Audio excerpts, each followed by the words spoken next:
Naghain na ng position paper ang grupo ng mga negosyante para ipaatras sa Senado ang pagsulong sa 100 pisong aumento sa sahod. Giit nila, hahatakin lang ito ng mataas na inflation sa halip dapat tutukan ang kapakanan ng mga nasa informal sector. May balitang A to Z si Ace Cruz. Hanggat maaari, naglalakad si Rosalie papasok sa pinagtatrabahuang fast food chain para makamenos daw sa arawang gastos. Magkano din yung tricycle dito? Magbabayad ka ng 50, ganun. Minsan yung mga tricycle pa, anuhin ka pa. Oo, mga 70. Kasi syempre, special. Pagod? Oo. Ganun talaga. Kaya yung 70 mo, 1 kilong bigas na rin yun, di ba?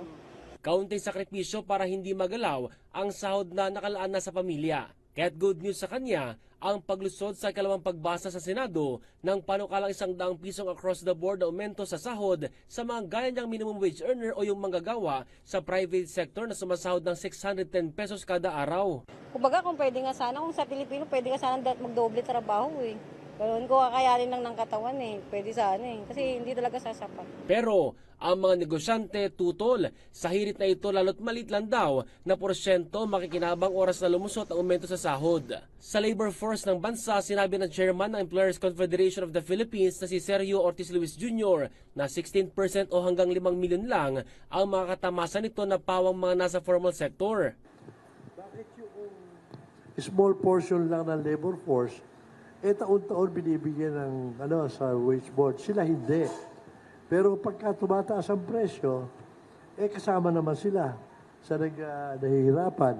Sabi nga ng isang farmer double whammy kami rito El Niño tsaka yung 100 pesos, pag tinamaan tayo yung 100 pesos na yan, saan namin huhugutin yan?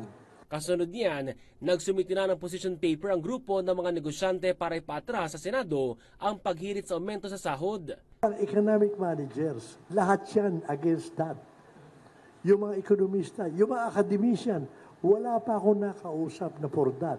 Of all regional wage boards have just granted last year another round of increase in minimum wages for the very same people that this proposed 100 peso legislated minimum wage increase aims to assist. Kalaunan, hahatakin din umano ang aumento sa sahod dahil sa pagtaas ng inflation ng bansa. Maganda ho yun sa first 2 to 3 months na tinatawag. Pero after 2 to 3 months, yung honeymoon period, tataas na ho ang presyo ng bilihin. Baka naman hindi kailangan yung wage ang increase, baka naman kailangan ibaba yung presyo ng bilihin. Bukod pang lalong pagbagsak ng ilang negosyo, partikular yung mga maliliit pa lang na napilit ng magsara nung pandemya. Naghihintay sila na ano ba kakahinat natin yung salary na to? Dahil pagka talaga inimpose yung malalaking sweldo na hindi namin kaya, hindi na lang kami magbubukas. Kung tutuusin, bagamat makatutulong sa manggagawa ang aumento sa sahod, may negatibong epekto raw ang madalas na adjustment nito. Sa abroad, hinahanap ang Filipino workers dahil malakas ang productivity, magaling. Sa Pilipinas, napakababa ng productivity ng workers natin. Why? Wala incentive Dito, yung antiquated laws natin, mahirap terminatin yung empleyado kahit na nagnako na.